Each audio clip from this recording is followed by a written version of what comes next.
রহমানির রাহিম পড়িয়া সিনা ঠোক দিয়া ঘুমাবেন। আল্লাহর রহমতে ওই রাত্রে আপনার মরণ হবে না। চোর আসলেও ছিঁড়ি পালাবে। কয়বার কি পড়তে হবে? হ্যাঁ, মনে থাকবেন, এই আমলটা মনে রাখবেন। ঘুমাবার আগে 19 বার বিসমিল্লাহির রহমানির রহিম, বিসমিল্লাহির রহমানির রহিম হাতত গুনাবেন 19 বার, পড়িয়া ঠোক দিবেন। ডাইন করতে ডাইন হাতটা এইখানে ঢুকায়া দিয়া আল্লাহুম্মা বিসমিকা আমতু ওয়াহিয়া দোয়া পাঠ করিয়া ঘুমাবেন। ওই রাত্রে যদি আপনার মরণ হয়, ইমানের হালতে আপনার মৃত্যু হবে। আল্লাহ তাআলা যদি জানে রাখেন, কোনো বিপদ আপনার হবে না। চোর চামারির ডাকাত আসলে আধঘাটা থাকি ঘুরে যাবে।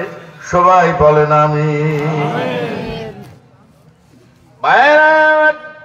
বিসমিল্লাহর ফজিলতের উপরে আমি যদি বক্তব্য দেই, পরের বক্তার সময় হবে না, সেদিকে আপনাদের নিয়ে যাওয়া যাবে না।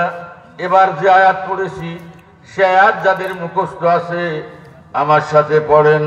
কুল ইন কুনতুম তুহিব্বুনাল্লাহ ফাত্তাবিউনি ইউহিব্বুকুমুল্লাহ।